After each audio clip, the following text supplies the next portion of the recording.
어둠이 내린 프랑크푸르트의 서재, 두꺼운 커튼 사이로 새어들어오는 가로등 빛조차 희미했습니다. 촛불 하나만이 겨우 책상을 비추고 있었고 그 작은 불꽃은 바람에 흔들리며 벽에 긴 그림자를 만들어냈습니다.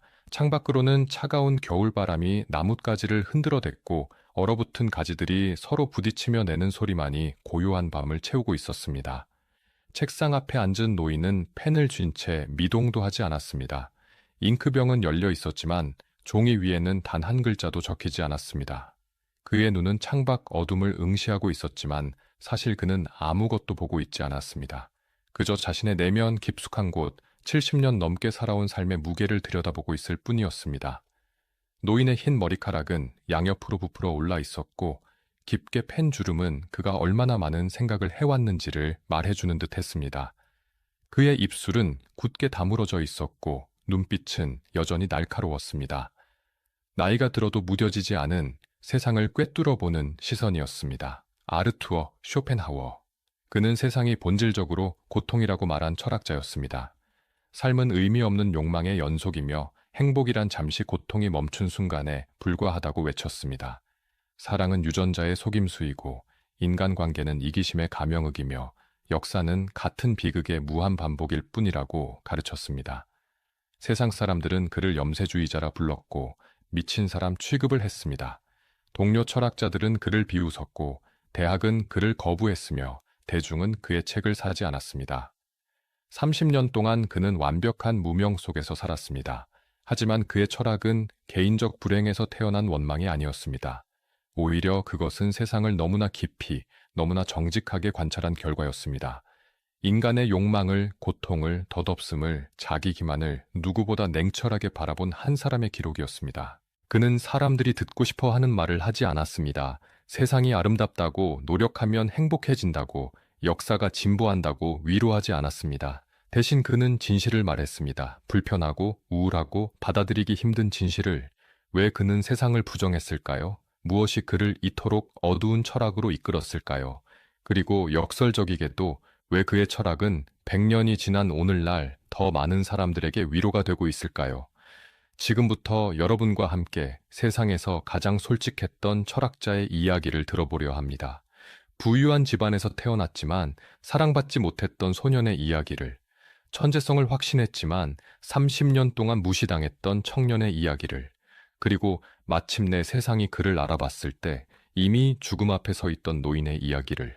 1788년 2월 발트해 연안의 항구 도시 단치히. 눈이 내리는 아침이었습니다. 도시의 상인들은 벌써 부두로 나가 하루 일을 시작하고 있었고 선박들은 얼어붙은 바다를 헤치며 항구로 들어오고 있었습니다. 부유한 상인 하인리히 쇼펜하우어의 저택에서는 한 아이가 태어났습니다.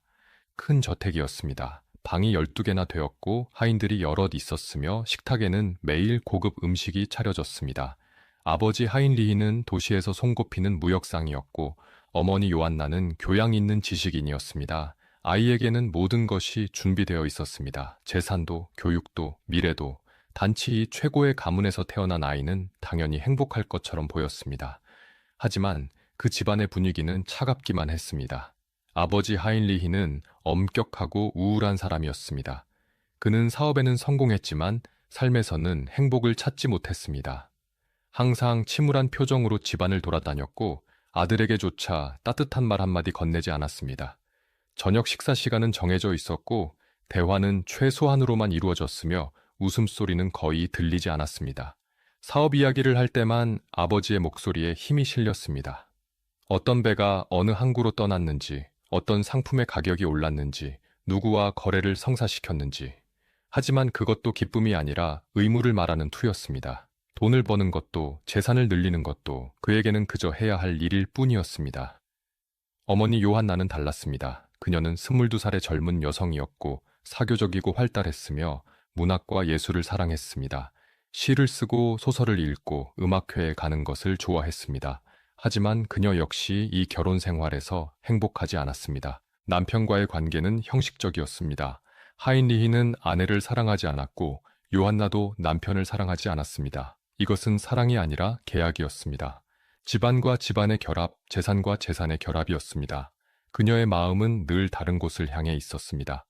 책 속의 세계 예술가들의 살롱, 자유로운 대화가 있는 곳. 어린 아르투어는 그 모든 것을 지켜보며 자랐습니다. 부모가 함께 있어도 함께 있지 않은 집, 웃음소리는 있어도 진짜 기쁨은 없는 저녁 식사. 돈은 넘쳐났지만 온기는 없는 방들.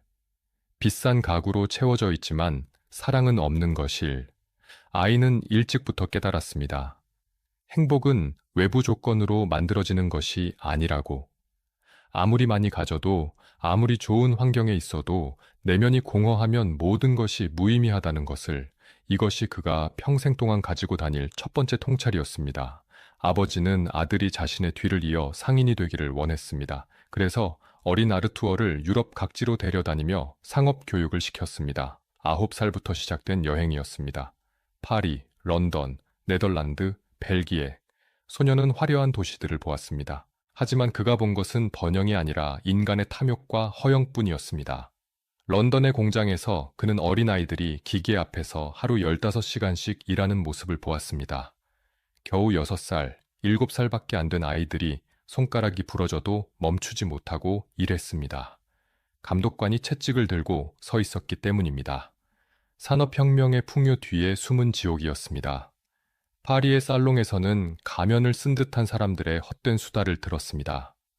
귀족들은 화려한 옷을 입고 우아한 말투로 대화했지만 그들의 눈빛은 차가웠습니다. 서로를 견제하고 시기하고 이용할 기회를 노리고 있었습니다. 예의범절 뒤에 숨은 야만이었습니다. 네덜란드의 항구에서는 돈을 위해 서로를 속이는 상인들을 목격했습니다. 썩은 물건에 향수를 뿌려 팔고 저울을 조작하고 계약서를 위조했습니다. 그리고 교회에 가서는 정직과 신의를 설교하는 목사의 말에 고개를 끄덕였습니다. 위선이었습니다. 16살이 된 아르투어는 이미 세상의 환멸을 느끼고 있었습니다. 그는 일기장에 이렇게 적었습니다. 사람들은 행복을 쫓지만 그들이 잡는 것은 항상 고통뿐이라고. 욕망은 채워지는 순간 새로운 욕망으로 바뀌며 만족이란 순간적인 착각에 불과하다고. 16살 소년의 글이라고 믿기 어려울 정도로 성숙하고 비관적인 문장들이었습니다. 그러던 1805년 4월 아버지가 갑자기 세상을 떠났습니다. 창고 다락에서 떨어진 사고사였습니다. 하지만 많은 사람들은 자살을 의심했습니다. 아버지는 오랫동안 우울증에 시달리고 있었고 사고 전날 밤에도 혼자 창고를 배회했다는 목격담이 있었으니까요.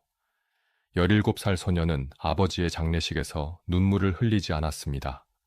슬퍼서가 아니라 이미 그 모든 것을 예견했기 때문이었습니다. 그는 아버지의 삶을 보며 알고 있었습니다. 성공해도 부유해도 명예를 얻어도 내면의 고통은 사라지지 않는다는 것을. 아버지는 세상이 원하는 모든 것을 가졌지만 결국 자신의 어둠을 이기지 못했습니다. 장례식이 끝나고 소녀는 아버지의 서재로 들어갔습니다. 책상 위에는 정리되지 않은 서류들이 쌓여 있었고 잉크병은 말라 있었으며 펜은 부러져 있었습니다. 그는 창밖을 바라보았습니다. 항구가 보였고 배들이 떠나고 있었으며 사람들은 아무 일도 없었다는 듯이 일하고 있었습니다. 세상은 계속 돌아갔습니다. 한 사람이 죽어도 한 가족이 무너져도 세상은 전혀 멈추지 않았습니다. 이것이 그가 배운 두 번째 진리였습니다. 아버지가 죽자 어머니 요한나는 마치 감옥에서 풀려난 사람처럼 행동했습니다. 장례식이 끝나고 석 달도 되지 않아 그녀는 단치일을 떠나 바이마르로 이사했습니다. 바이마르는 괴테가 사는 문화의 도시였고 예술가와 작가들이 모이는 곳이었습니다. 그녀는 그곳에서 문학살롱을 열었습니다. 매주 목요일 저녁, 그녀의 집에는 시인, 화가, 음악가, 철학자들이 모였습니다. 와인을 마시고 시를 낭송하고 최신 문학 작품에 대해 토론했습니다. 요한나는 그 중심에 있었고 사람들은 그녀의 재치와 교양에 감탄했습니다. 그녀는 작가로서의 삶도 시작했습니다. 소설을 쓰기 시작했고 여행기를 출판했으며 꽤 많은 독자를 확보했습니다. 당대의 거장 괴테조차 그녀의 살롱을 자주 방문했습니다. 요한나 쇼펜하우어는 바이마르 사교계의 스타가 되었습니다. 하지만 어머니는 아들을 원하지 않았습니다. 20살이 된 아르투어가 바이마르를 방문했을 때 어머니는 냉담했습니다. 살롱에 손님들이 모인 저녁 젊은 쇼펜하우어는 구석에 앉아 사람들의 대화를 들었습니다. 그들은 예술의 아름다움에 대해, 인간 정신의 고귀함에 대해, 낭만적인 사랑에 대해 이야기했습니다. 아르투어는 참을 수 없었습니다. 그는 끼어들어 말했습니다. 예술도 결국 고통을 잊기 위한 도피일 뿐이라고. 사랑은 종족 보존 본능의 가면이고 인간의 역사는 어리석음의 연속이라고. 삶의 본질은 고통이며 낙관주의는 현실을 외면하는 자기기만이라고. 살롱은 순식간에 얼어붙었습니다. 손님들은 불편해했고 어머니는 분노했습니다. 대화가 끝나고 손님들이 떠난 후 큰 다툼이 벌어졌습니다. 어머니는 아들에게 소리쳤습니다. 네가 이 집에 있으면 모든 게 음울해진다고. 제발 어디든 가서 내 길을 찾으라고. 내 살롱을 망치지 말라고. 그녀는 더 나아가 말했습니다. 네가 아버지를 닮아서 싫다고. 그 우울한 성격을, 그 비관적인 시선을, 그 냉소적인 태도를 물려받아서 견딜 수 없다고. 아르투어는 차갑게 대답했습니다. 자신은 진실을 말할 뿐이라고. 어머니가 듣기 싫어하는 게 사실이라고 해서 그것이 거짓이 되는 건 아니라고.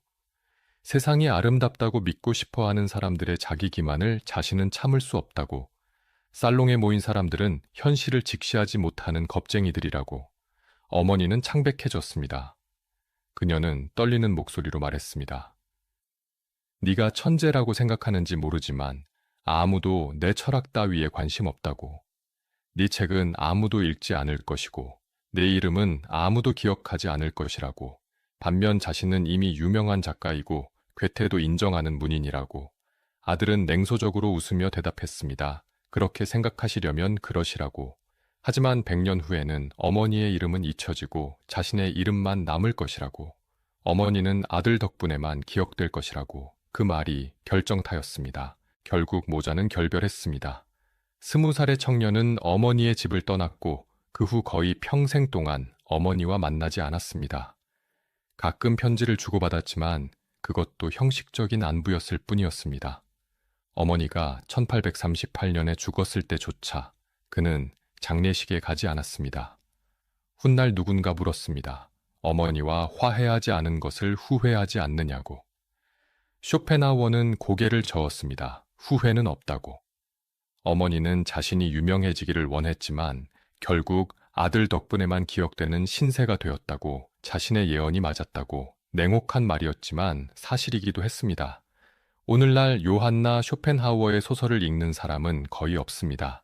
하지만 그녀는 철학자 쇼펜하우어의 어머니로 모든 전기에 등장합니다. 하지만 그 결별은 쇼펜하우어에게 깊은 상처를 남겼습니다. 유일하게 가까웠어야 할 사람마저 자신을 거부했다는 사실. 어머니조차 자신의 존재를 짐으로 여겼다는 경험. 그것은 그의 철학에 깊은 흔적을 남겼습니다. 인간관계란 본질적으로 이기적이며 사랑이란 결국 유전자가 만들어낸 환상에 불과하다는 그의 신념은 어쩌면 이 경험에서 비롯된 것인지도 모릅니다. 가장 가까운 사람들조차 결국 자신의 행복만을 추구한다는 것을, 부모의 사랑마저도 조건부이고 일시적이라는 것을 그는 괴팅겐 대학으로 향했습니다. 처음에는 아버지의 유지를 따라 의학을 공부했습니다. 하지만 인체를 해부하고 질병을 진단하고 환자를 치료하는 일은 그에게 맞지 않았습니다. 그는 육체가 아니라 정신에 관심이 있었습니다. 인간이 왜 고통받는지, 삶이 왜 무의미한지, 욕망이 왜 끝이 없는지 곧 철학으로 전향했습니다. 플라톤과 칸트를 읽으며 그는 자신만의 사상을 다듬어가기 시작했습니다. 플라톤의 이데아론과 칸트의 현상과 물자체 개념에서 영감을 받았습니다. 하지만 그는 그들보다 더 어두운 결론에 도달했습니다. 베를린 대학에서 그는 당대 최고의 철학자 피히테의 강의를 들었습니다. 하지만 그는 피히테를 경멸했습니다. 피히테는 세계를 자아의 창조물로 보았지만 쇼펜하우어는 그것이 허황된 이상주의라고 생각했습니다. 세계는 자아가 만든 것이 아니라 맹목적인 의지가 만들어낸 고통의 무대일 뿐이라고. 강의 중에 그는 공개적으로 피히테와 논쟁했습니다. 교수는 화를 냈고 다른 학생들은 당황했으며 쇼펜하우어는 강의실에서 쫓겨났습니다. 하지만 그는 개의치 않았습니다. 진리를 위해서라면 어떤 권위와도 싸울 준비가 되어 있었습니다. 20대의 쇼펜하우어는 외롭고 불행했습니다. 친구도 없었고 사랑하는 사람도 없었습니다. 어머니와는 결별했고 누이와도 재산 문제로 소송 중이었습니다. 모든 인간관계가 파국으로 끝났습니다. 하지만 그는 그 고독 속에서 자신의 철학을 완성해가고 있었습니다. 세상이 자신을 거부한다면 자신이 세상을 먼저 거부하겠다고 다짐하면서, 그리고 언젠가는 반드시 세상이 자신의 가치를 알아볼 날이 올 것이라고 믿으면서 1818년 12월 드레스덴의 작은 출판사. 30살의 쇼펜하워는 자신의 원고를 출판사 사장 앞에 내려놓았습니다. 두껍고 무거운 원고였습니다. 4년 동안 밤낮으로 쓴 결과물이었습니다. 제목은 의지와 표상으로서의 세계였습니다. 그는 이 책이 세상을 바꿀 것이라고 확신했습니다. 칸트 이후 가장 중요한 철학서가 될 것이라고 믿었습니다. 아니, 어쩌면 플라톤 이후 가장 위대한 철학책이 될지도 모른다고 생각했습니다. 그는 출판사 사장에게 말했습니다. 이 책은 100년, 1000년 동안 읽힐 것이라고, 인류가 존재하는 한 이 책은 살아남을 것이라고. 출판사 사장은 회의적인 표정으로 원고를 넘겨보았습니다.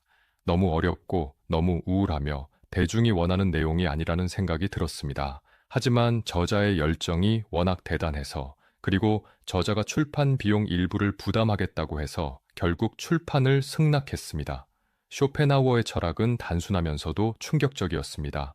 세계의 본질은 의지라고 그는 말했습니다. 하지만 그것은 이성적이거나 목적을 가진 의지가 아니었습니다. 그것은 맹목적이고 충동적이며 끝없이 갈구하는 힘이었습니다. 살고자 하는 의지, 번식하고자 하는 의지, 지배하고자 하는 의지. 이유도 없고 목표도 없으며 그저 존재하고 팽창하려는 근원적 충동. 모든 생명체는 이 의지의 표현이었습니다. 나무가 햇빛을 향해 뻗는 것, 동물이 먹이를 쫓는 것, 인간이 욕망에 사로잡히는 것, 모두 이 맹목적 의지 때문이었습니다. 우리는 자유의지를 가졌다고 믿지만 사실은 거대한 의지의 꼭두각시에 불과합니다. 하지만 의지는 결코 만족하지 못합니다. 이것이 핵심이었습니다. 배가 고프면 음식을 원하고, 음식을 얻으면 배부름이 지겨워져 다시 배고픔을 원합니다. 가난하면 돈을 원하고, 돈을 벌면 권력을 원하며, 권력을 얻으면 명예를 원하고, 명예를 얻으면 사랑을 원합니다. 사랑을 얻으면 그것도 곧 시들해집니다. 끝이 없습니다. 목표에 도달하는 순간 새로운 욕망이 생겨납니다. 만족은 잠깐이고 갈망은 영원합니다. 이것이 인간 조건의 비극이었습니다. 그래서 삶은 본질적으로 고통이라고 그는 결론지었습니다. 욕망은 결핍의 다른 이름이고 결핍은 고통입니다. 우리가 행복이라 부르는 것은 잠시 고통이 멈춘 상태일 뿐 진정한 만족은 존재하지 않습니다. 행복은 적극적인 상태가 아니라 소극적인 상태, 즉 고통의 부재일 뿐입니다. 더 나아가 그는 인간관계에 대해서도 냉혹한 진실을 말했습니다. 사랑조차 환상이었습니다. 우리가 사랑이라 부르는 감정은 종족 보존을 위한 의지의 계략일 뿐이었습니다. 젊은 남녀가 서로에게 끌리는 것은 그들의 유전자가 좋은 조합을 만들 수 있기 때문입니다. 유전자가 자신을 복제하기 위해 만들어낸 속임수였습니다. 연인들은 자유의지로 사랑한다고 믿지만 사실은 본능의 노예에 불과했습니다. 사랑이 식는 것도 당연했습니다. 아이가 태어나면 의지의 목적이 달성되었으므로 더 이상 그 강렬한 감정이 필요 없어지는 것입니다.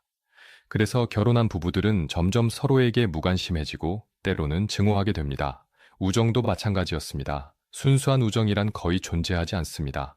대부분의 우정은 상호 이익에 기반합니다. 친구가 더 이상 유용하지 않으면 관계는 끝납니다. 사람들은 외롭고 싶지 않아서 또는 무언가를 얻기 위해서 친구를 사귀입니다. 심지어 부모의 사랑마저도 본능이었습니다. 부모가 자식을 사랑하는 것은 자신의 유전자를 보호하려는 생물학적 프로그램일 뿐입니다. 쇼펜하우어 자신의 경험이 이를 증명했습니다. 어머니는 아들이 자신의 삶에 방해가 되자 냉정하게 버렸습니다. 그렇다면 해결책은 무엇일까요? 쇼펜하우어는 두 가지 길을 제시했습니다. 첫 번째는 예술이었습니다. 음악을 듣거나 그림을 감상할 때 우리는 잠시 의지의 지배에서 벗어나 순수한 관조의 상태에 들어갑니다. 욕망도 고통도 두려움도 있고 대상 그 자체를 바라보는 순간입니다. 시간이 멈춘 듯한 느낌, 자아가 사라진 듯한 경험, 특히 음악은 특별했습니다. 음악은 의지 그 자체의 직접적 표현이기 때문입니다. 다른 예술은 의지의 객관화를 통해 우회적으로 보여주지만 음악은 의지를 직접 드러냅니다. 그래서 음악을 들을 때 우리는 설명할 수 없는 깊은 감동을 받는 것입니다. 쇼펜하우어는 매일 저녁 플루트를 연주했습니다. 서툴렀지만 그는 개의치 않았습니다. 음악을 연주하는 그 시간만큼은 고통에서 벗어날 수 있었으니까요. 두 번째는 금욕이었습니다. 더 근본적인 해결책이었습니다. 의지 자체를 부정하고 욕망을 끊어내는 것입니다. 불교의 열반처럼 모든 집착을 버리고 무의 상태로 들어가는 것이 궁극적 해방이라고 그는 믿었습니다. 그는 동양 철학, 특히 불교와 힌두교의 우파니샤드에 깊이 심취했습니다. 서양 철학자 중에서 불교를 진지하게 연구한 최초의 사람 중 하나였습니다. 불교의 사성제, 즉 삶은 고통이고 고통의 원인은 가래이며 가래를 끊으면 해탈한다는 가르침이 자신의 철학과 정확히 일치한다고 생각했습니다. 성자들은 이 길을 간 사람들이었습니다.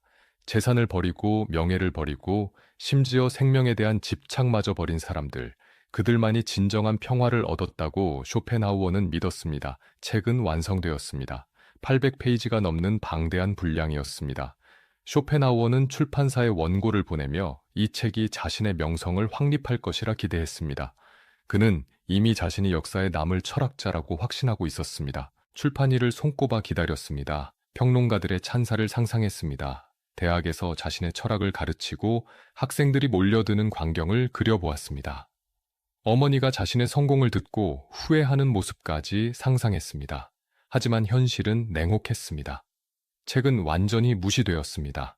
출판되고 한 달이 지나도 두 달이 지나도 어떤 평론도 나오지 않았습니다.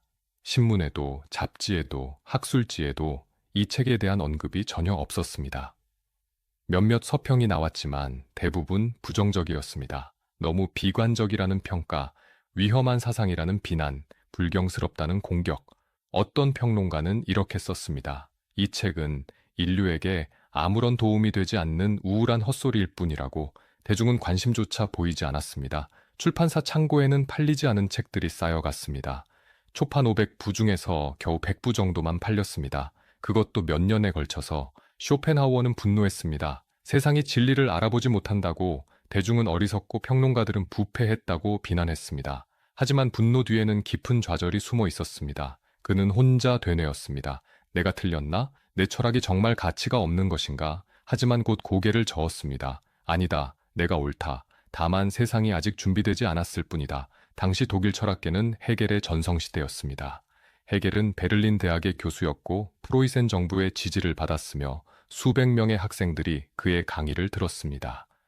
헤겔은 역사가 이성의 진보라고, 세계 정신이 자기 실현을 향해 나아간다고 가르쳤습니다.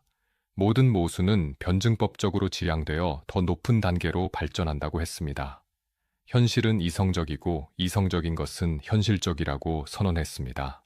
낙관적이고 웅장한 체계였습니다. 사람들은 그것을 원했습니다. 나폴레옹 전쟁 이후의 혼란 속에서 사람들은 희망이 필요했습니다. 역사가 의미 있고 미래가 밝으며 고통에도 목적이 있다는 믿음을 원했습니다. 쇼펜하우어는 헤겔을 혐오했습니다. 그는 헤겔의 철학을 사기꾼의 헛소리라고 불렀습니다. 세상이 고통으로 가득한데 무슨 진보냐고, 역사는 똑같은 비극의 반복일 뿐이라고 조롱했습니다. 헤겔은 권력에 아부하는 어용 철학자이고 그의 변증법은 애매모호한 말장난일 뿐이라고 비난했습니다. 하지만 세상은 헤겔을 택했고 쇼펜하우어를 버렸습니다. 쇼펜하우어는 자신의 천재성을 확신했지만 아무도 알아주지 않았습니다. 30살의 나이에 이미 자신의 대표작을 완성했지만 그것은 아무도 읽지 않는 책이 되었습니다. 밤마다 그는 혼자 앉아 생각했습니다. 내가 무엇을 잘못했나? 더 쉽게 쓸 걸, 더 희망적으로 말할 걸. 하지만 그럴 수는 없었습니다. 진실을 왜곡할 수는 없었습니다. 그는 자신에게 다짐했습니다. 언젠가는, 먼 미래 언젠가는 사람들이 이 책의 가치를 알아볼 것이라고. 진리는 서두르지 않는다고. 100년이 걸리든 1000년이 걸리든 진실은 결국 드러난다고. 그리고 그때까지 자신은 기다릴 것이라고. 1820년 봄, 쇼펜하우어는 베를린 대학에서 강의를 시작했습니다. 32살의 나이였습니다. 그는 야심만만했습니다. 자신의 철학을 가르치고 학생들에게 진리를 전파하며 헤겔의 허황된 이상주의를 무너뜨리겠다는 꿈을 가지고 있었습니다. 대학 측은 처음에는 그를 반기지 않았습니다. 무명의 철학자였고 출판한 책도 실패작이었으며 교수 경력도 전혀 없었기 때문입니다. 하지만 그에게는 돈이 있었습니다. 아버지의 유산으로 여유로웠고 강의료를 낮게 책정하겠다고 제안했습니다. 결국 대학은 그에게 시간 강사 자리를 주었습니다. 하지만 쇼펜하워는 치명적인 실수를 저질렀습니다. 자신의 강의 시간을 헤겔의 강의 시간과 정확히 같게 배정한 것입니다. 월요일과 목요일 오전 11시 헤겔이 강의하는 바로 그 시간에 자신도 강의를 열었습니다. 학생들이 헤겔 대신 자신을 선택하게 만들려는 의도였습니다. 동료들은 그를 미쳤다고 생각했습니다. 헤겔은 당대 최고의 철학자였고 프로이센 왕실의 후원을 받았으며 유럽 전역에서 학생들이 그의 강의를 들으러 왔습니다. 무명의 시간 강사가 감히 헤겔과 경쟁한다는 것은 자살 행위였습니다. 하지만 쇼펜하우어는 자신만만했습니다. 진리가 권위를 이긴다고 믿었습니다. 학생들이 어리석지 않다면 당연히 자신의 강의를 선택할 것이라고 생각했습니다. 결과는 참담했습니다. 첫 강의날 1820년 3월 23일 오전, 쇼펜하워는 일찍 강의실에 도착했습니다. 강의 노트를 펼쳐놓고 칠판에 제목을 썼습니다. 철학 전반에 관하여. 그리고 학생들을 기다렸습니다. 복도에서는 발걸음 소리가 들렸습니다. 하지만 학생들은 모두 건너편 헤겔의 강의실로 향했습니다.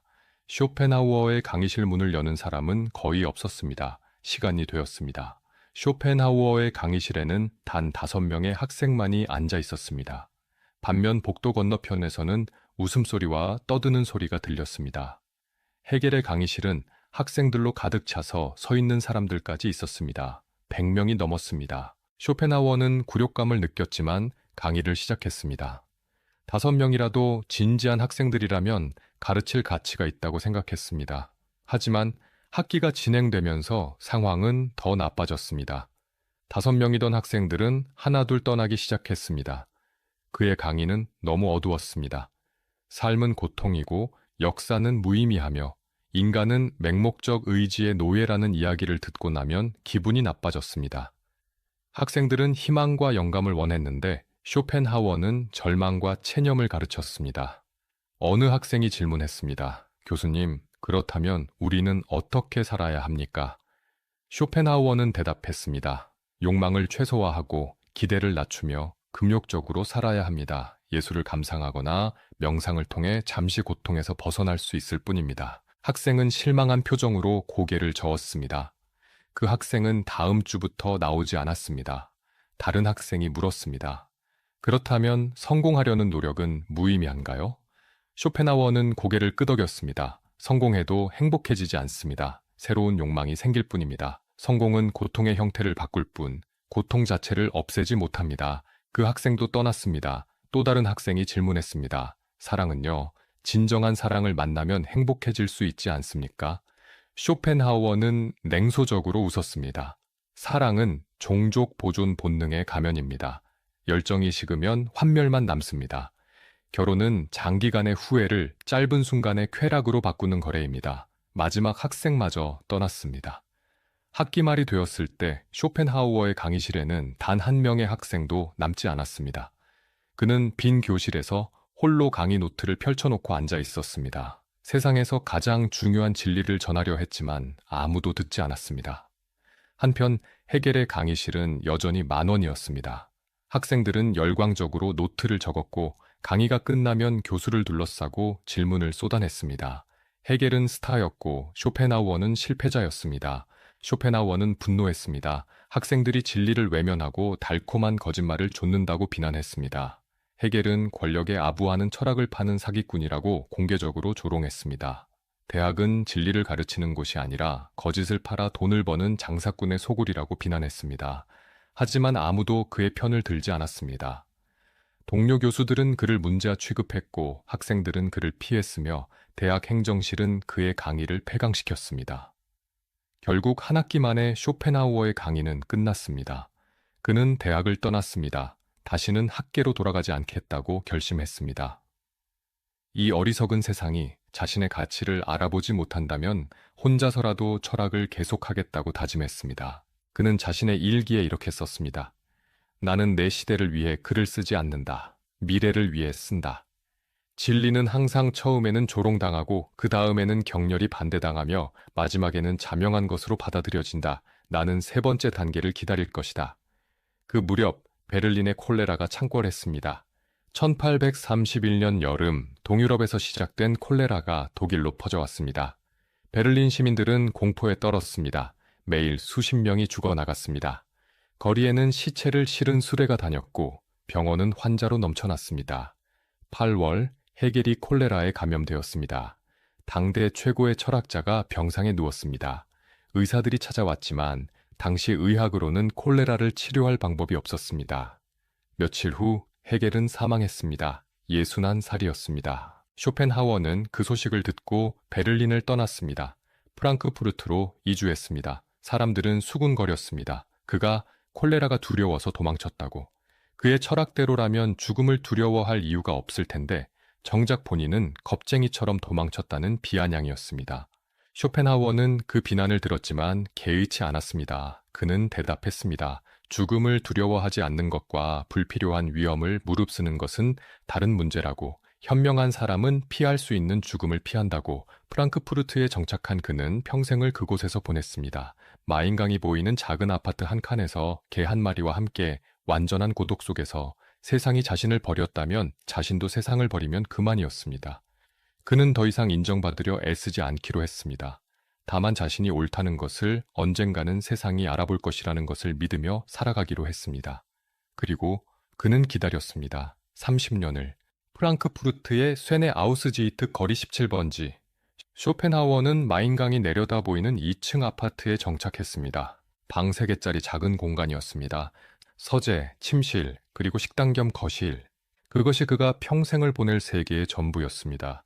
그는 매일 똑같은 일과를 반복했습니다. 아침 7시 정각에 일어났습니다. 계절에 관계없이, 날씨에 관계없이 언제나 같은 시간이었습니다. 창문을 열어 환기를 시키고 찬물로 목욕을 했습니다. 찬물 목욕은 그의 철칙이었습니다. 정신을 맑게 하고 의지를 단련시킨다고 믿었기 때문입니다.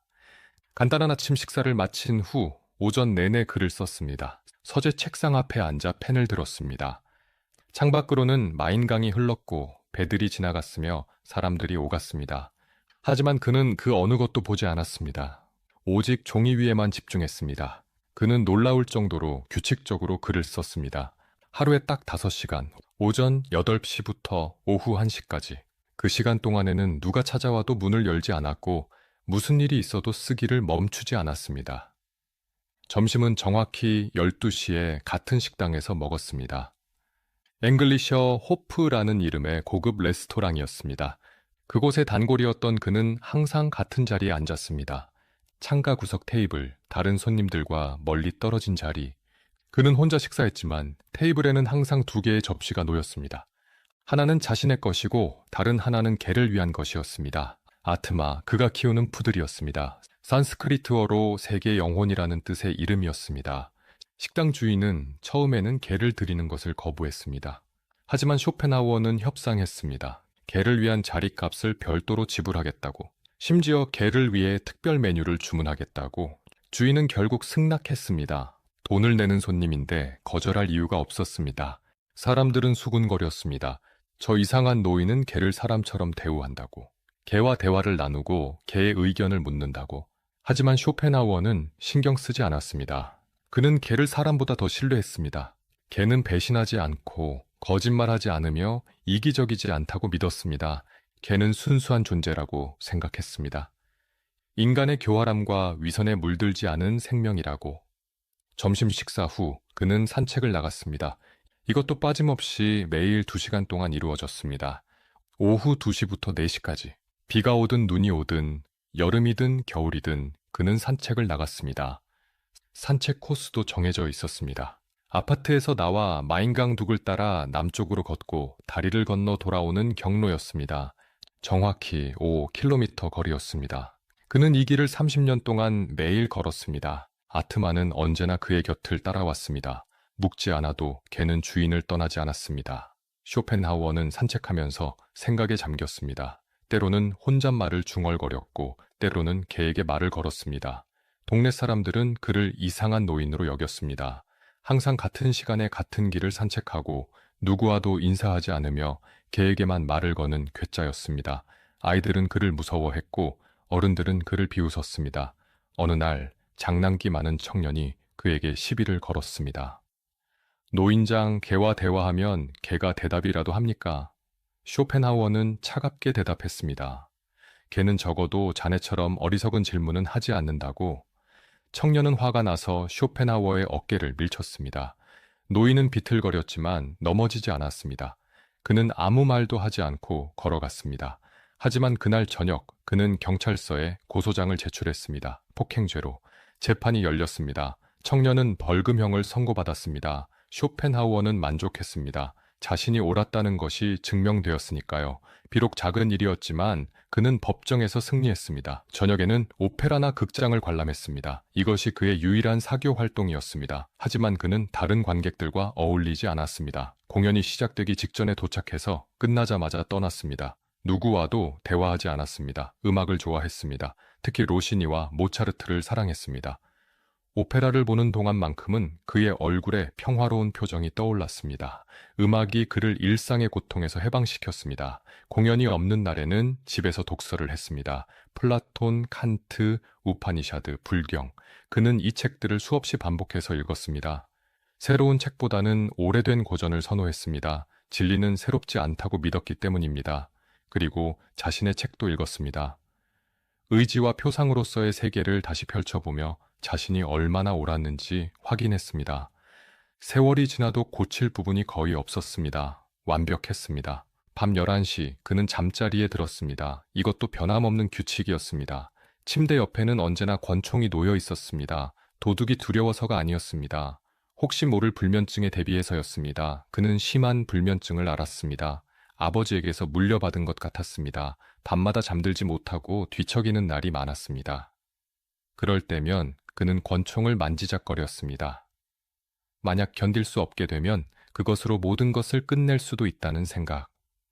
하지만 총을 쏘지는 않았습니다. 삶이 고통이지만 그래도 살아야 할 이유가 있었습니다. 자신의 철학을 세상에 알려야 했습니다. 언젠가는 사람들이 자신의 책을 읽을 날이 올 것이라고 믿었습니다. 이 일과는 거의 30년 동안 변하지 않았습니다. 기계처럼 정확하고 수도승처럼 금욕적인 삶이었습니다. 그에게는 친구가 없었습니다. 몇몇 지인이 있었지만 진정한 우정이라고 할 수는 없었습니다.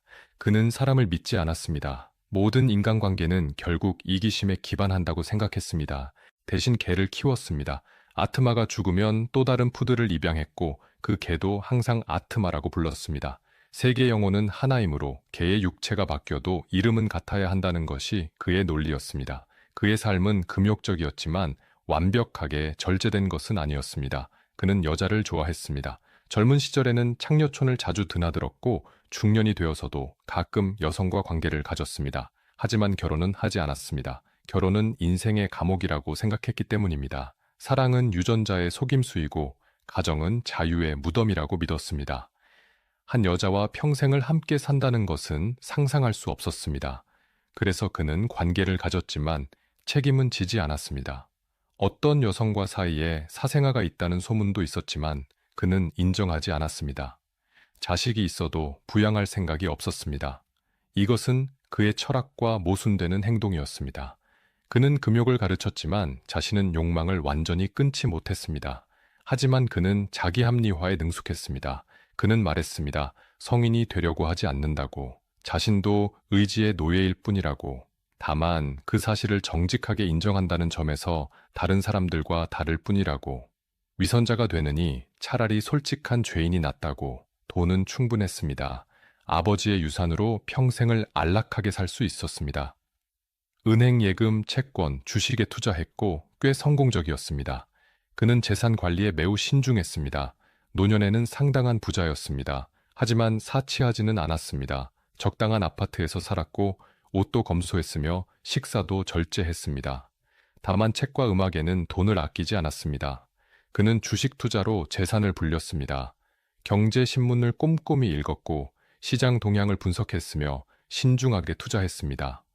역설적이게도 세상을 부정한 철학자는 자본주의 체제의 수혜자였습니다. 어느 날 한 지인이 물었습니다. 선생님의 철학대로라면 재산도 무의미할 텐데 왜 그리 열심히 돈을 관리하십니까? 쇼펜하우어는 대답했습니다. 돈이 행복을 주지는 못하지만 돈이 없으면 불행은 확실하다고, 재산은 고통을 줄여주는 방패라고, 가난은 추가적인 고통일 뿐이라고. 일관된 것 같으면서도 모순된 삶이었습니다.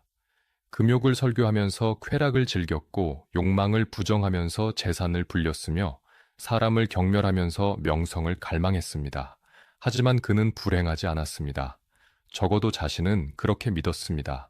세상이 자신을 이해하지 못해도 자신은 세상을 이해했습니다. 그것으로 충분했습니다. 밤마다 그는 책상 앞에 앉아 글을 썼습니다. 아무도 읽지 않을지라도, 아무도 이해하지 못할지라도 그는 계속 썼습니다.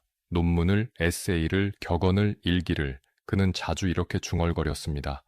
진리는 서두르지 않는다고, 세상이 준비될 때까지 기다릴 뿐이라고, 나는 내 시대를 위해 쓰지 않는다고, 미래를 위해 쓴다고. 창밖으로는 마인강이 흘렀습니다. 계절이 바뀌고 해가 뜨고 지고 사람들이 태어나고 죽었습니다. 세상은 계속 돌아갔습니다. 그리고 쇼펜하우어는 기다렸습니다. 혼자서 고독하게, 그러나 확신을 가지고.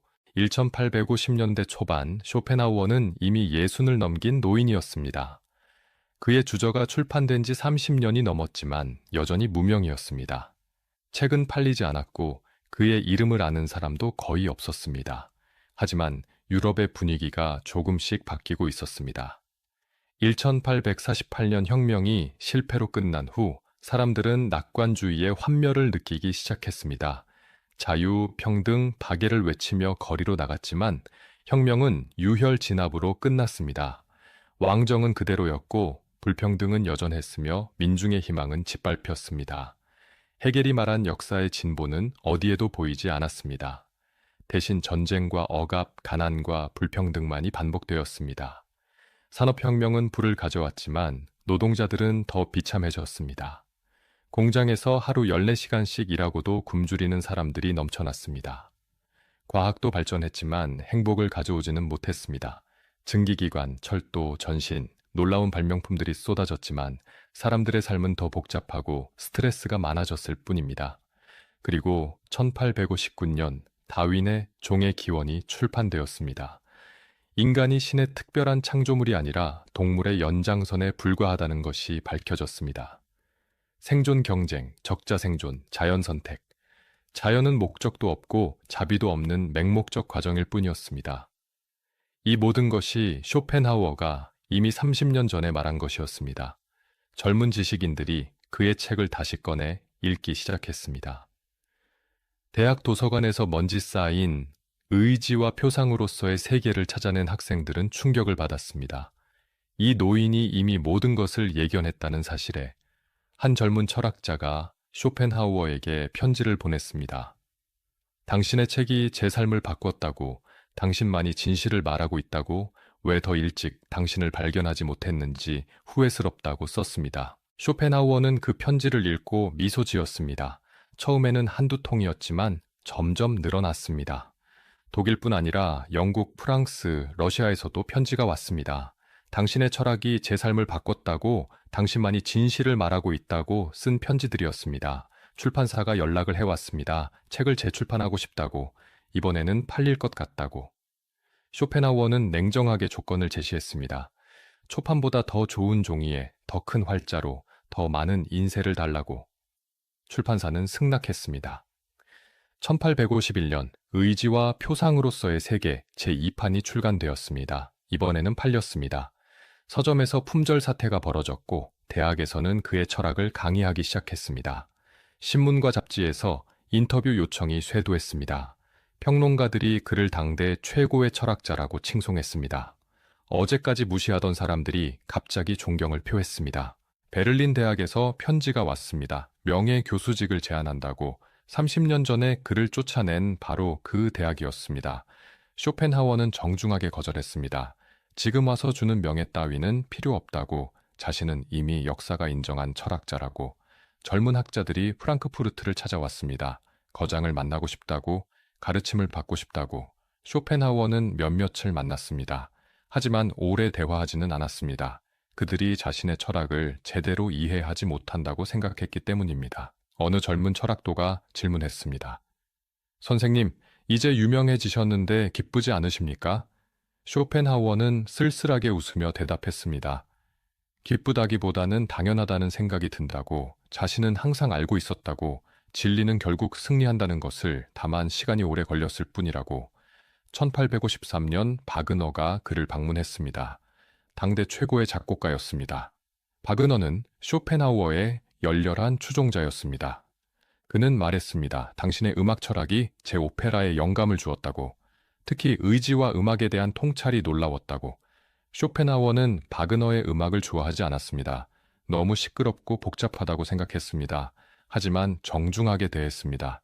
바그너는 유명인이었고 그의 추종이 자신의 명성을 높이는 데 도움이 되었으니까요. 방문객들이 늘어났습니다. 작가, 화가, 음악가, 철학자들이 프랑크푸르트로 왔습니다.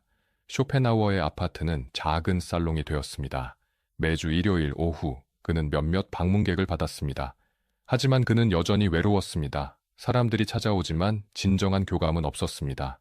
그들은 그의 철학을 이해하지 못했습니다. 단지 유명인을 만났다는 것에 만족할 뿐이었습니다.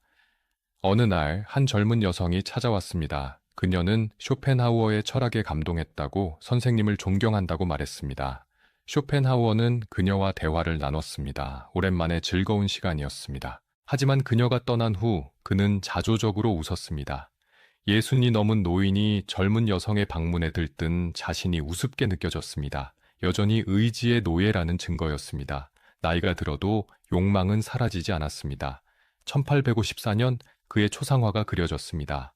유명한 화가 율리우스 헤이펠이 찾아와서 그림을 그렸습니다. 쇼펜하우어는 처음에는 거부했지만 결국 승낙했습니다. 후세를 위해 자신의 모습을 남겨야 한다고 생각했습니다. 초상화 속의 쇼펜하우어는 엄숙했습니다. 흰머리는 양옆으로 부풀어 있었고 눈빛은 여전히 날카로웠습니다. 입술은 굳게 다물어져 있었고 표정은 차가웠습니다. 평생의 고독과 투쟁이 그 얼굴에 새겨져 있었습니다. 신문에서 인터뷰를 요청했습니다. 쇼펜하우어는 몇 가지 질문에 답했습니다. 기자가 물었습니다. 30년 동안 무명으로 지내셨는데 힘들지 않으셨습니까? 쇼펜하우어는 대답했습니다. 진리는 3단계를 거친다고. 처음에는 조롱당하고 그 다음에는 격렬히 반대당하며 마지막에는 자명한 것으로 받아들여진다고. 자신의 철학이 이제 3번째 단계에 접어든 것이라고. 기자가 다시 물었습니다. 이제 유명해지셨는데 삶이 달라지셨습니까? 쇼펜하우어는 고개를 저었습니다. 전혀 달라지지 않았다고. 여전히 같은 시간에 일어나고 같은 길을 산책하며 같은 식당에서 식사한다고. 명성이 삶의 본질을 바꾸지는 못한다고. 기자가 마지막으로 물었습니다. 행복하십니까? 쇼펜하우어는 잠시 침묵했습니다. 그리고 천천히 대답했습니다. 행복은 적극적 상태가 아니라 소극적 상태라고. 고통이 없는 것이 행복이라고. 그런 의미에서 자신은 행복하다고 할 수 있다고. 큰 고통은 없으니까. 하지만 큰 기쁨도 없다고. 인터뷰 기사가 실렸습니다. 사람들은 그 답변을 읽고 고개를 끄덕였습니다. 역시 쇼펜하우어답다고. 유명해져도 변하지 않는 철학자라고. 하지만 명성은 그에게 행복을 가져다 주지 못했습니다. 그는 여전히 똑같은 일과를 유지했고 여전히 혼자 살았으며 여전히 세상을 비관적으로 바라봤습니다. 어느 날 그는 방문객에게 이렇게 말했습니다. 사람들이 이제야 자신을 알아본다고 기뻐하지만 사실 별 차이가 없다고. 유명하든 무명이든 결국 삶은 고통이고 죽음은 피할 수 없으니까요. 방문객은 당황했습니다. 그렇다면 선생님은 왜 그렇게 오랫동안 인정받기를 원하셨습니까? 라고 물었습니다. 쇼펜하우어는 쓸쓸하게 웃으며 대답했습니다. 인간은 모순된 존재라고. 자신도 의지의 노예에서 벗어나지 못했다고. 명성을 원하는 것도 인정받고 싶어하는 것도 결국 맹목적 의지의 표현일 뿐이라고. 그는 잠시 침묵하다가 덧붙였습니다. 하지만 적어도 자신은 그 사실을 알고 있다고.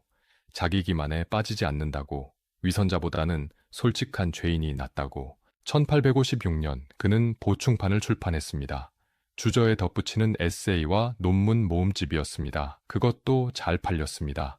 이제 그는 베스트셀러 작가였습니다. 돈이 들어왔습니다. 인쇄 수입이 상당했습니다. 하지만 그는 생활 방식을 바꾸지 않았습니다. 여전히 같은 아파트에 살았고 같은 식당에서 식사했으며 같은 옷을 입었습니다. 다만 자선 기부를 늘렸습니다. 가난한 예술가들을 지원했고 동물보호단체에 기부했으며 전쟁 고아들을 도왔습니다. 그는 자신의 철학과 달리 선행을 했습니다. 누군가 물었습니다.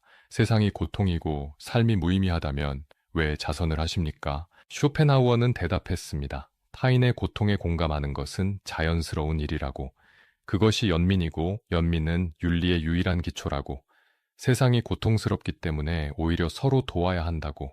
그는 자신의 철학이 옳다는 것을 자기 삶으로 증명하고 있었습니다. 인간은 모순된 존재이고 완전한 성인은 불가능하며 그럼에도 불구하고 조금씩 나아질 수 있다고. 명성의 정점에서도 그는 여전히 외로웠습니다. 사람들이 존경하지만 아무도 이해하지 못했습니다. 추종자는 많지만 친구는 없었습니다. 밤마다 그는 창밖을 바라보며 생각했습니다. 이것이 승리인가? 30년을 기다린 끝에 얻은 것이 이것인가?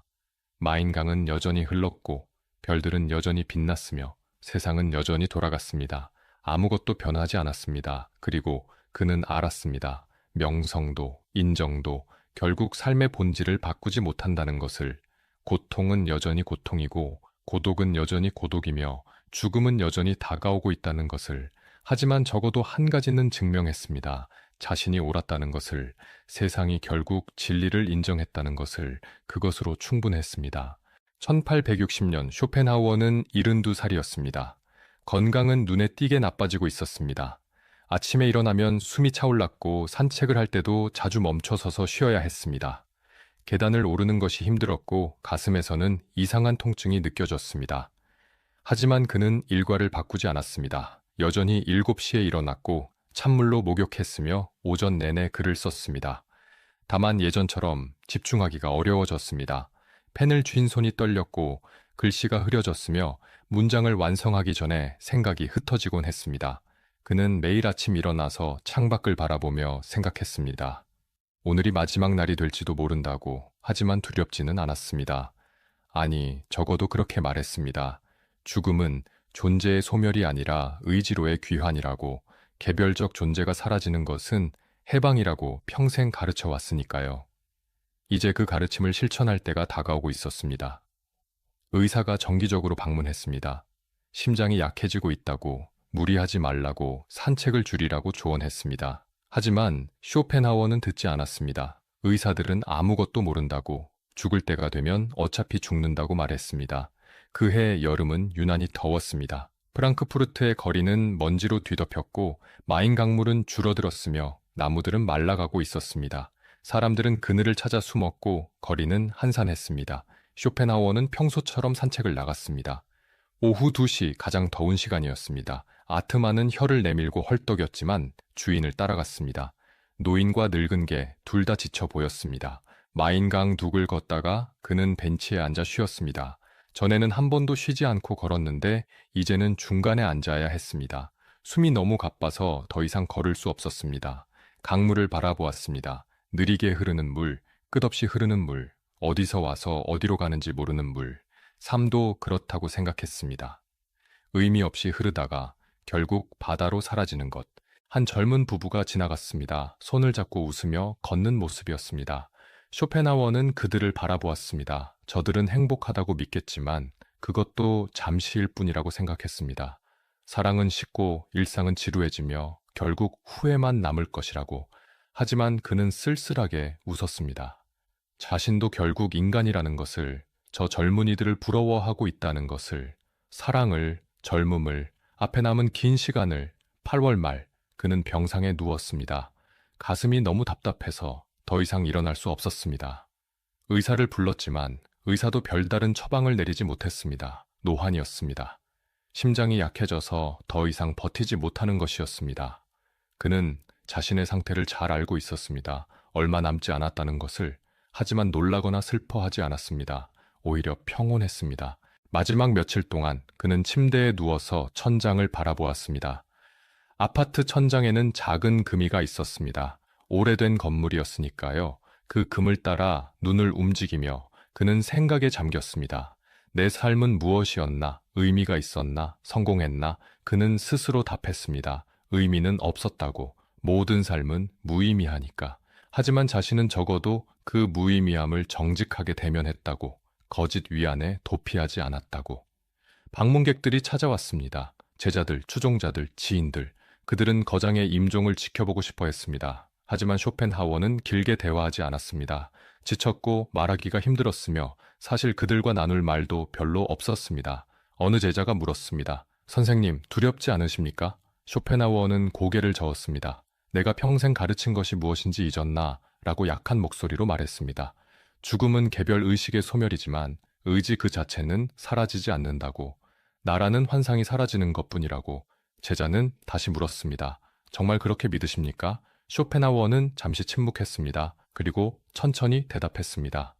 믿는다기보다는 그것이 논리적 결론이라고. 개별 존재는 사라지지만 존재 자체는 영원하다고. 나무는 죽어도 숲은 남는다고. 하지만 그의 눈빛은 어딘가 불안해 보였습니다. 정말로 자신의 철학을 믿는 걸까요? 아니면 죽음 앞에서 의심이 드는 걸까요? 아무도 알 수 없었습니다. 어쩌면 쇼펜하우어 자신도 확신하지 못했을지 모릅니다. 또 다른 방문객이 물었습니다. 후회하시는 것이 있습니까? 쇼펜하우어는 고개를 저었습니다. 후회는 어리석은 감정이라고. 이미 지나간 일을 바꿀 수 없으니까. 다만 아쉬운 것은 있다고. 더 많은 글을 쓰고 싶었다고. 하지만 시간이 없다고. 그는 창밖을 바라보았습니다. 9월의 햇살이 부드럽게 들어왔습니다. 여름의 열기가 가시고 가을이 다가오고 있었습니다. 나무잎들이 조금씩 색을 바꾸기 시작했습니다. 아름다웠습니다. 순간적으로 그는 삶이 아름답다고 느꼈습니다. 이상했습니다. 평생 삶을 부정했는데 죽음 앞에서 삶이 아름답게 보였습니다. 하지만 그는 곧 자신을 바로잡았습니다. 이것도 환상이라고. 죽음이 다가오니까 삶이 소중해 보이는 것뿐이라고. 의지의 마지막 발악이라고. 아트마가 침대 옆에 앉아 있었습니다. 늙은 개는 주인을 올려다보았습니다. 무언가 알고 있는 듯한 눈빛이었습니다. 쇼펜하우어는 손을 뻗어 개의 머리를 쓰다듬었습니다. 그는 개에게 말했습니다. 너는 잘 살았다고. 욕심 없이 정직하게 충실하게 인간보다 나은 삶이었다고. 다음 생에도 개로 태어나라고. 인간보다 훨씬 낫다고. 개는 꼬리를 살짝 흔들었습니다. 그것이 마지막 대화였습니다. 9월 20일 밤 쇼펜하우어는 잠을 거의 이루지 못했습니다. 숨쉬기가 너무 힘들었습니다. 가슴이 짓눌리는 것 같았고 공기가 목구멍까지만 오고 폐로 들어가지 않았습니다. 그는 침대에서 일어나 소파로 옮겼습니다. 누워있는 것보다 앉아있는 것이 숨쉬기 편했습니다. 아트마도 따라왔고 소파 옆바닥에 누웠습니다. 밤은 길었습니다. 쇼펜하우어는 어둠 속에 앉아 있었습니다. 촛불도 켜지 않았습니다. 어둠이 편했습니다. 그는 자신의 삶을 되돌아보았습니다. 단치히에서 태어난 부유한 소년, 세상을 여행하며 환멸을 배운 청년, 어머니에게 버림받은 젊은이, 무명의 철학자로 30년을 보낸 중년, 그리고 마침내 인정받은 노년. 파란만장했을까요? 아니면 단조로웠을까요? 그 자신도 잘 모르겠습니다. 다만 한 가지는 확신했습니다. 자신은 정직했다고, 진실을 외면하지 않았다고. 동이 트기 시작했습니다. 창문 너머로 회색빛이 스며들었습니다. 새벽의 고요한 빛이었습니다. 도시는 아직 잠들어 있었고 거리는 텅 비어 있었습니다. 쇼펜하우어는 그 빛을 바라보았습니다. 아름다웠습니다. 죽음 전의 마지막 새벽이었습니다. 1860년 9월 21일 아침 8시경 하녀가 방에 들어갔을 때 쇼펜하우어는 소파에 앉은 채 숨을 거두고 있었습니다. 평온한 얼굴이었습니다. 마치 잠든 것처럼. 고통의 흔적은 없었고 두려움의 흔적도 없었습니다. 아트마는 주인의 발치에 앉아 있었습니다. 개는 짖지 않았습니다. 조용히 앉아서 주인을 지키고 있었습니다. 하녀는 의사를 불렀습니다. 의사가 와서 확인했습니다. 심장마비였습니다. 평화롭게 간 것 같다고, 고통은 없었을 것이라고 말했습니다. 소식이 퍼졌습니다. 신문에 부고가 실렸습니다. 위대한 철학자 아르투어 쇼펜하워 향년 72세로 별세. 유럽 전역의 신문이 그의 죽음을 보도했습니다. 추도사가 쏟아졌습니다. 당대 최고의 철학자를 잃었다고, 그의 사상은 영원히 살아남을 것이라고, 인류의 큰 스승이 떠났다고, 수많은 찬사가 이어졌습니다. 하지만 쇼펜하워는 들을 수 없었습니다. 그는 이미 떠났습니다. 의지의 세계로, 아니면 무로, 누구도 모르는 곳으로. 장례식은 9월 26일에 치러졌습니다. 간소하게 그가 원한 대로 종교의식 없이, 목사 없이, 기도 없이 단지 몇몇 친구들과 제자들만 참석했습니다. 그의 유언은 명확했습니다. 화려한 장례는 원하지 않는다고, 묘비에는 이름만 새기라고, 긴 추도사도 형용사도 아무것도 필요 없다고, 단지 아르투어 쇼펜하우어라고만 새기라고. 프랑크푸르트 주묘지에 그는 묻혔습니다. 조용한 곳이었습니다. 나무들이 둘러싸고 있었고 새들이 지저귀쓰며 평화로웠습니다. 묘비에는 정말로 이름만 새겨졌습니다. 아르투어 쇼펜하우어 1788에서 1860. 그 외에는 아무것도. 그는 유언으로 상당한 재산을 자선단체에 기부했습니다. 프로이센 전쟁에서 다친 군인들과 그 가족들을 돕는 데 쓰라고 했습니다. 또한 동물보호단체에도 기부했습니다. 세상을 부정했던 철학자가 마지막에는 세상을 위해 무언가를 남긴 것입니다.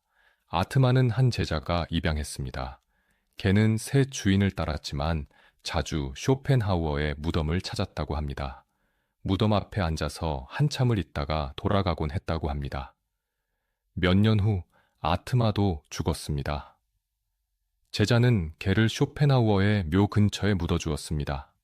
주인과 개, 마침내 함께 쉬게 되었습니다. 쇼펜하우어가 죽은 지 100년이 넘었습니다. 그가 살았던 시대는 사라졌고 그가 증오했던 헤겔도 잊혔습니다. 프로이센 왕국도 오스트리아 제국도 그가 알던 유럽도 모두 역사 속으로 사라졌습니다. 하지만 그의 철학은 여전히 살아있습니다. 그가 죽은 후 그의 영향력은 오히려 더 커졌습니다. 니체가 그의 책을 읽고 철학자가 되기로 결심했습니다. 비록 나중에는 스승을 넘어서려 했지만 니체의 철학은 쇼펜하우어 없이는 존재할 수 없었습니다.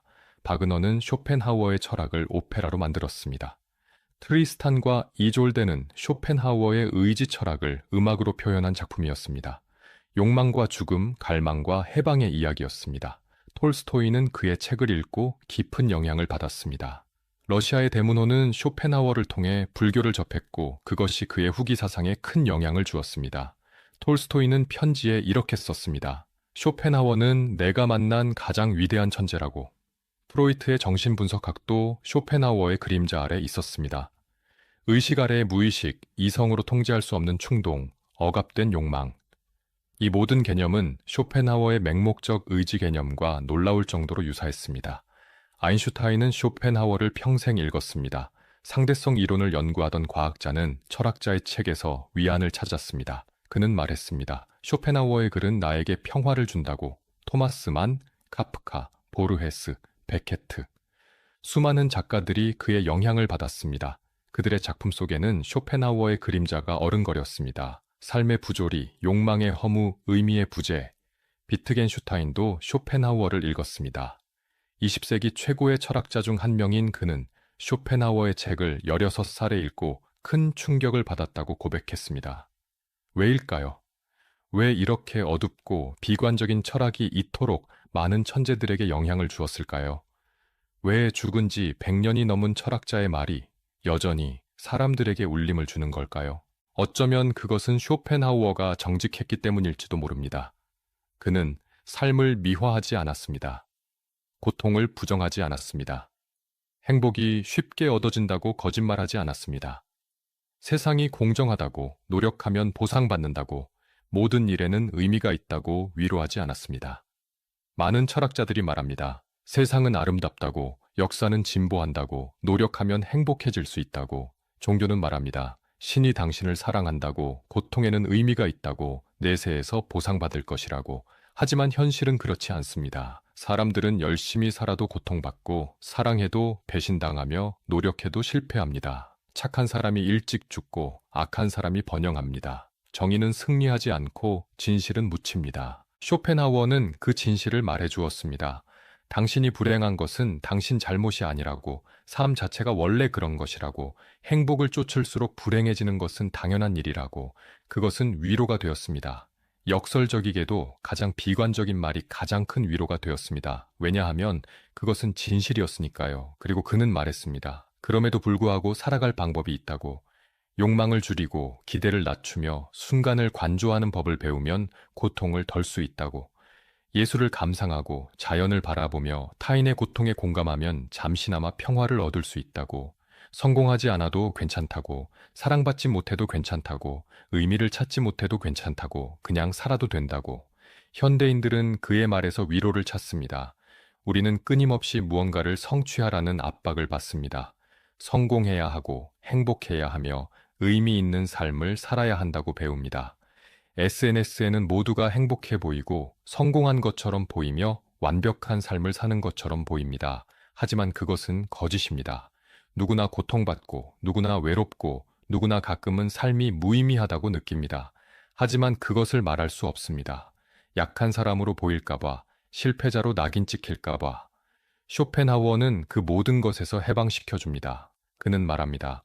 그냥 살아도 된다고, 위대할 필요 없고, 성공할 필요 없으며, 누구에게도 인정받지 못해도 괜찮다고, 삶은 원래 무의미하고, 그게 정상이라고. 역설적이지 않습니까? 가장 비관적인 철학자가 가장 큰 위안을 준다는 것이, 하지만 그것은 역설이 아닙니다. 오히려 자연스러운 일입니다. 진실이 위로가 되는 것입니다. 거짓 희망보다 정직한 절망이 더 편안한 것입니다. 오늘날 쇼펜하우어의 책은 전 세계에서 읽힙니다. 대학에서 가르쳐지고 심리학자들이 인용하며 자기 개발서에서도 등장합니다. 그가 그토록 원했던 인정을 죽은 지 100년이 넘어서 받고 있습니다. 프랑크푸르트에는 그의 동상이 세워졌습니다. 그가 산책하던 마인강 두개는 그의 이름을 딴 산책로가 생겼습니다. 쇼펜하우어 거리, 쇼펜하우어 광장. 그가 살던 아파트 건물에는 기념 동판이 붙었습니다.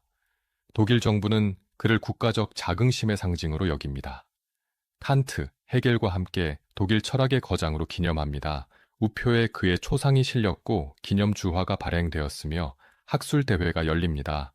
하지만 정작 쇼펜하우어는 이 모든 것을 비웃을지도 모릅니다.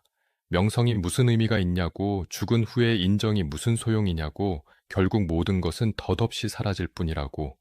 100년 후에는 지금 유명한 사람들도 모두 잊힐 것이고 1000년 후에는 인류 문명 자체가 사라질지도 모른다고. 그는 말할 것입니다. 역사는 진보하지 않는다고. 단지 같은 비극이 다른 형태로 반복될 뿐이라고. 오늘날의 전쟁이 옛날의 전쟁과 다른 점은 무기가 더 강력해졌다는 것뿐이라고. 하지만 그럼에도 불구하고 그의 말은 남았습니다. 그리고 여전히 누군가에게 위로가 되고 있습니다. 지금 이 순간에도 어딘가에서 누군가는 쇼펜하우어의 책을 펼치고 있을 것입니다. 삶에 지친 사람, 사랑에 실패한 사람, 의미를 찾지 못한 사람, 그들은 그의 글을 읽으며 고개를 끄덕일 것입니다. 아, 나만 그런 게 아니구나. 삶이 원래 그런 거구나. 내가 약해서가 아니라 삶 자체가 고통인 거구나. 그리고 그 깨달음이 위로가 될 것입니다. 자신을 탓하지 않아도 된다는 것, 더 노력할 필요가 없다는 것, 그냥 살아도 충분하다는 것. 쇼펜하우어의 묘에는 여전히 사람들이 찾아옵니다. 세계 각지에서 온 방문객들이 꽃을 놓고 잠시 서서 묵념합니다. 무엇을 생각하는 걸까요? 어떤 위로를 구하는 걸까요? 어쩌면 그들은 이렇게 생각할지도 모릅니다. 이 사람도 외로웠구나. 이 사람도 고통받았구나. 이 사람도 인정받지 못하고 살았구나. 그런데 그럼에도 불구하고 끝까지 자기 길을 갔구나. 그것이 위로입니다. 위대한 철학자도 결국 우리와 같은 인간이었다는 것. 그도 실패했고 고독했으며 사랑받지 못했다는 것. 하지만 그럼에도 불구하고 자신의 진실을 지켰다는 것. 세상을 부정했던 철학자가 역설적이게도 세상에 남긴 가장 큰 선물입니다. 고통받는 사람들에게 주는 정직한 위로, 거짓 희망 대신 진실한 공감, 해결책 대신 동반자. 삶은 여전히 고통입니다. 욕망은 여전히 끝이 없고 만족은 여전히 일시적이며 죽음은 여전히 피할 수 없습니다. 쇼펜하우어의 철학도 그것을 바꾸지 못합니다. 하지만 적어도 우리는 혼자가 아닙니다. 100년 전 프랑크푸르트의 작은 아파트에서 한 노인이 같은 고통을 느꼈습니다. 그리고 그것을 정직하게 기록했습니다. 그의 글을 읽는다는 것은 시간을 넘어 그와 대화하는 것입니다. 고독한 사람들 사이의 연대입니다. 고통받는 사람들 사이의 공감입니다. 쇼펜하우어는 죽었지만 그의 목소리는 여전히 들립니다. 책장을 넘기는 순간 그는 다시 살아납니다. 그리고 말합니다. 삶은 고통이다. 하지만 그것을 정직하게 대면할 수 있다. 거짓 위안에 도피하지 않을 수 있다. 그리고 그 정직함 속에서 이상하게도 평화를 찾을 수 있다. 이것이 쇼펜하우어가 남긴 것입니다. 해결책이 아니라 동반자, 희망이 아니라 정직함, 구원이 아니라 이해, 그리고 그것으로 충분합니다. 밤이 깊어갑니다. 창밖으로는 여전히 바람이 불고 나뭇가지가 흔들립니다. 쇼펜하우어가 그랬던 것처럼 우리도 이 어둠 속에서 무언가를 생각합니다. 그는 옳았을까요? 삶이 정말 본질적으로 고통일까요? 행복은 정말 환상일까요? 의미는 정말 존재하지 않을까요? 아무도 확실히 답할 수 없습니다. 철학자들은 수천 년 동안 논쟁해왔지만 아직도 결론은 나지 않았습니다. 어쩌면 영원히 답을 찾지 못할지도 모릅니다. 하지만 한 가지는 분명합니다. 쇼펜하우어는 자신이 본 진실을 정직하게 말했다는 것, 세상이 듣기 싫어하는 말이라도 자신이 믿는 것을 끝까지 지켰다는 것, 권위에 굴복하지 않고 대중에 영합하지 않으며 자신의 길을 걸었다는 것, 그는 평생을 혼자 살았습니다. 사랑받지 못했고 이해받지 못했으며 오랫동안 무시당했습니다. 어머니는 그를 버렸고 친구는 없었으며 세상은 그를 외면했습니다. 대학은 그를 거부했고 출판사는 그의 책을 팔지 못했으며 평론가들은 그를 조롱했습니다. 30년 동안 그는 완벽한 무명 속에 살았습니다. 아무도 그의 이름을 몰랐고 아무도 그의 가치를 인정하지 않았습니다. 하지만 그는 자신의 길을 걸었습니다. 세상이 원하는 철학이 아니라 자신이 보는 세상을 말했습니다. 달콤한 거짓말 대신 쓴 진실을 택했습니다. 인기 대신 정직을 선택했습니다. 프랑크푸르트의 작은 아파트에서 개 한 마리와 함께 그는 매일 같은 시간에 일어나 글을 썼습니다. 아무도 읽지 않아도 아무도 이해하지 못해도 언젠가는 먼 미래 어느 날은 누군가 이 글을 읽고 고개를 끄덕일 것이라고 믿으면서 그리고 그는 옳았습니다. 죽기 몇 년 전 세상은 마침내 그를 알아봤습니다. 30년 동안 먼지 속에 묻혀있던 그의 책이 다시 읽히기 시작했습니다. 사람들은 놀랐습니다. 이 노인이 이미 모든 것을 예견했다는 사실에. 하지만 명성은 그를 행복하게 만들지 못했습니다. 그는 여전히 같은 일과를 유지했고 여전히 혼자 살았으며 여전히 세상을 비관적으로 바라봤습니다. 유명하든 무명이든 삶의 본질은 변하지 않았으니까요. 어쩌면 우리 모두가 조금씩 쇼펜하우어를 닮았는지도 모릅니다. 누구나 외롭습니다. 아무리 많은 사람들에 둘러싸여 있어도 근본적으로 우리는 혼자입니다. 아무도 우리의 고통을 완전히 이해할 수 없고 아무도 우리를 완벽하게 사랑할 수 없습니다. 누구나 이해받지 못합니다. 우리가 진짜로 느끼는 것, 진짜로 생각하는 것을 말하면 사람들은 외면합니다. 그래서 우리는 가면을 쓰고 연기를 하며 진실을 숨깁니다. 누구나 가끔은 세상이 무의미하다고 느낍니다. 열심히 살아도 고통받고 노력해도 실패하며 사랑해도 떠나갑니다. 그럴 때 우리는 묻습니다. 이게 다 무슨 의미가 있나? 그럴 때 쇼펜하우어의 말이 위로가 됩니다. 당신이 불행한 것은 당신 잘못이 아니라고, 삶이 원래 그런 것이라고, 그리고 그럼에도 불구하고 우리는 계속 살아간다고. 성공하지 못해도, 사랑받지 못해도, 의미를 찾지 못해도 괜찮다고. 그냥 살아있다는 것만으로도 충분하다고. 완벽할 필요 없고 위대할 필요 없으며 행복할 필요도 없다고. 쇼펜하우어는 세상을 바꾸지 못했습니다. 고통을 없애지 못했고 해결책을 주지 못했으며 구원을 가져오지 못했습니다. 그의 철학은 아무것도 해결하지 못합니다. 하지만 그는 세상을 바라보는 한 가지 방법을 남겼습니다. 환상 없이, 거짓 없이 정직하게 삶을 대하는 방법을. 행복을 강요당하는 시대에 그는 불행을 인정하라고 말합니다. 성공을 강요당하는 시대에 그는 실패해도 괜찮다고 말합니다. 의미를 강요당하는 시대에 그는 무의미를 받아들이라고 말합니다. 그리고 이상하게도 그 말이 위로가 됩니다. 더 이상 억지로 웃지 않아도 된다는 것, 더 이상 행복한 척하지 않아도 된다는 것, 있는 그대로의 삶을 받아들여도 된다는 것. 오늘 밤 당신이 잠들기 전에 창밖을 바라본다면 어쩌면 100년 전 프랑크푸르트의 그 노인과 같은 생각을 하게 될지도 모릅니다. 삶은 고통이다. 하지만 그럼에도 불구하고 우리는 살아간다. 욕망은 끝이 없다. 하지만 그럼에도 불구하고 우리는 갈망한다. 의미는 없다. 하지만 그럼에도 불구하고 우리는 의미를 찾는다. 이것이 인간의 조건입니다. 모순되고 불합리하며 때로는 견딜 수 없이 고통스럽습니다. 하지만 그것이 우리의 삶입니다. 쇼펜하워는 그것을 정직하게 말해 주었습니다. 위로하지 않았고 거짓말하지 않았으며 희망을 팔지 않았습니다. 단지 진실을 말했을 뿐입니다. 그리고 그 진실 속에서 이상하게도 우리는 평화를 찾습니다.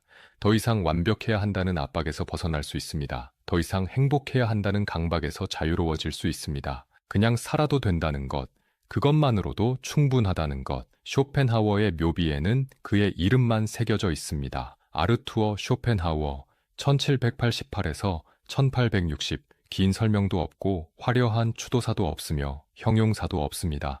하지만 그 단순한 이름 속에 모든 것이 담겨 있습니다. 한 인간의 삶, 고독했지만 정직했던, 불행했지만 진실했던, 사랑받지 못했지만 자기 길을 걸었던 한 사람의 이야기.